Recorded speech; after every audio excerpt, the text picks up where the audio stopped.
Hey, welcome to my video number 5 of my Veterans Moving Abroad YouTube series. My name is John. I am a veteran that found a higher quality life abroad, and it's been my mission to share that information and resources with other veterans who might be considering a higher quality life at a lower cost outside the United States. So I'm doing this video today from Medellin, Colombia, which is a great city for veterans. I just wrapped up an article on my blog about Colombia and Medellin specifically for veterans, so you can go check that out. I got my Colombian soccer shirt on and my Colombian coffee, so life's not bad.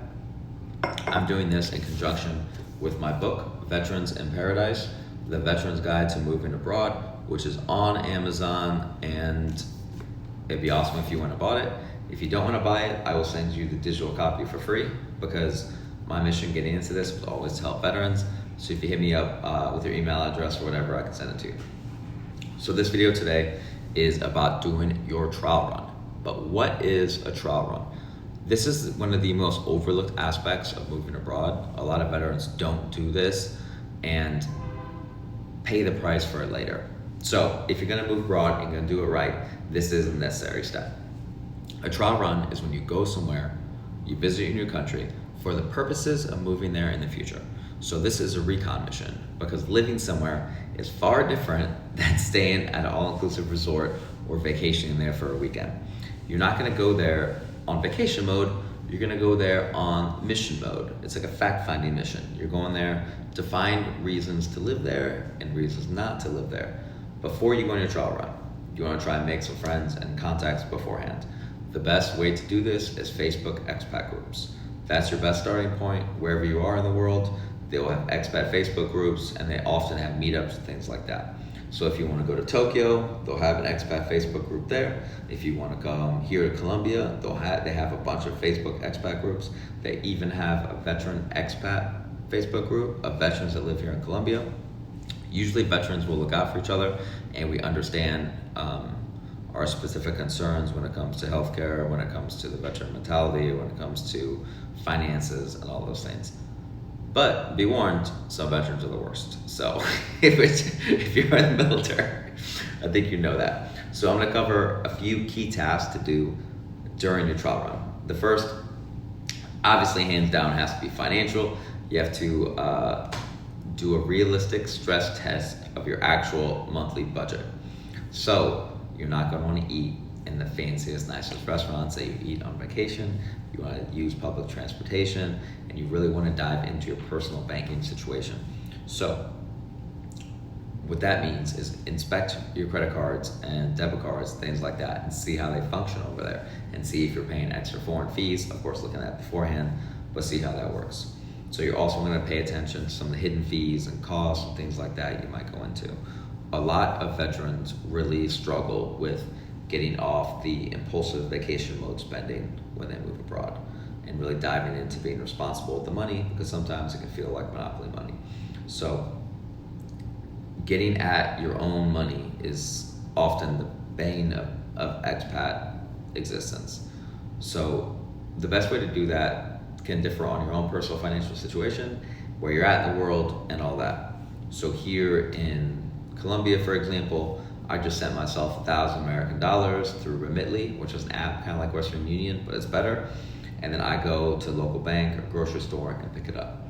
So for 1,000 American dollars converted to Colombian pesos, I paid like a $9 fee, and they give me a really good exchange rate. So, but that can differ for different places.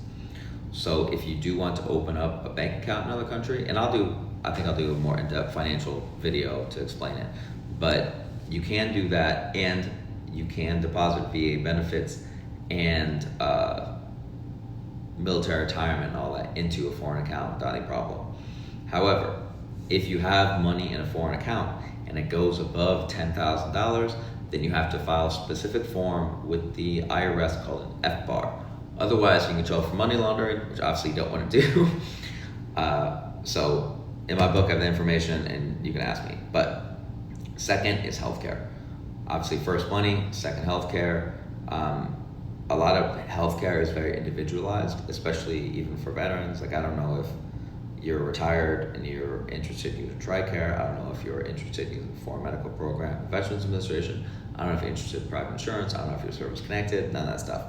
But an important note is healthcare in other countries is usually more set up to benefit the consumer or the user of the healthcare and not just the provider or the system of it. So the United States, to bring that in real world terms, the United States healthcare is obviously set up to benefit like insurance companies and doctors and hospitals and bullshit and be terrible. Abroad, you can get the best healthcare imaginable, English-speaking doctors, medication, whatever you want. In most countries, you go for like $1,200 a month. So I'll do another in-depth video on healthcare. The third thing is community. This is very important for veterans, especially moving abroad like I did, like a single veteran,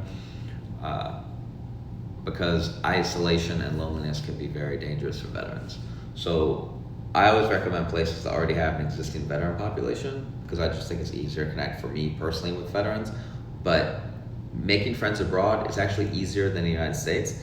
A lot of people really don't have many friends in the United States, and then you move abroad. It's like, oh, I've got a lot of friends to hang out with or have a beer with, to go to sporting events with, or gym with, or whatever. I would lean into who you are when it comes to making friends. So I learned to scuba dive and really enjoy that. And through the scuba diving community, I met all these friends and people to go diving trips with, to go have a beer with, and it felt like the military a lot with the equipment, teamwork, and all that. I also like to work out, so meeting people at the gym is fairly easy. In a place like in Medellin, where I'm at now, there's lots of cyclists, hiking groups with the mountains and stuff. So I would explore your own personal hobbies and create new ones. In the Dominican Republic, we host veteran events like every third month. So when veterans talk to me, I say, come to an event, you can meet people, you can make friends, everybody's real friendly. If you sign up for our newsletter at veteransinparadise.com, you'll get the information on there. It's all free information. I put out like a monthly newsletter on moving abroad for veterans. The fourth thing you want to do, kind of in line with the third thing I mentioned, was you want to do informal expat interviews. I'm not saying to like interrogate people. Don't be doing that. But you're gonna want to have intelligent and useful conversations with people who live there, how they get their money, how they get their health care, areas to avoid. And then you also want to get into like finding good handyman and taxi drivers and delivery people or whatever else.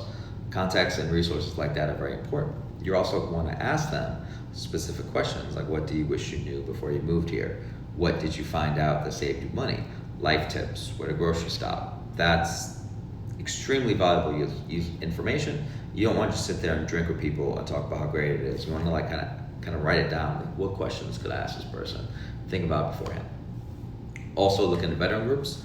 I remember my first time walking into an American Legion of Mexico, and I was like, wow, like, this is kind of crazy. I can't believe this is here. But those places can be really good to form community, meet people, and find out the veteran benefits in the area, especially places like Thailand and Philippines, where they have really established veteran organizations. Then also, you want to attend a local event of some kind. Like if you're in Colombia, come to a soccer game, church event, concert, fair, holiday, whatever else.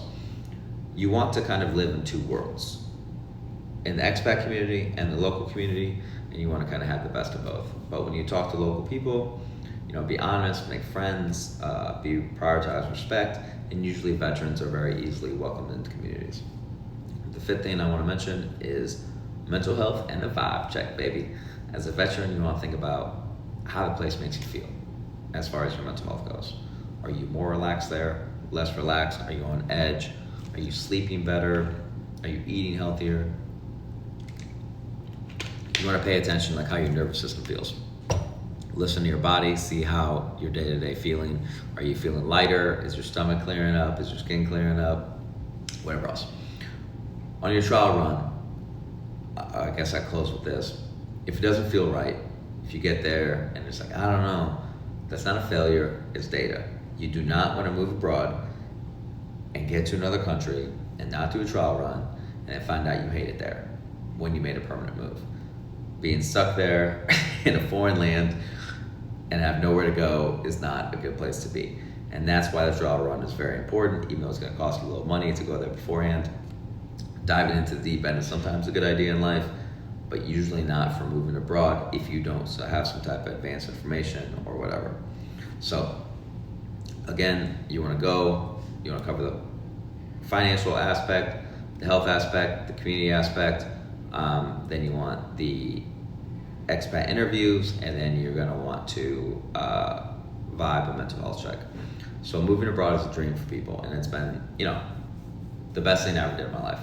But it shouldn't just be a blind leap of faith. You want to treat this like a real mission. You want to take notes, write stuff down, reflect deeply, and then maybe, hopefully you found a new home where you can live the quality of life that you deserve after the military. So thanks for tuning in to video number 5. I'll be back with video number 6 next week. Have a great day, week, month, year, life, whatever. Thank you for your service, and God bless.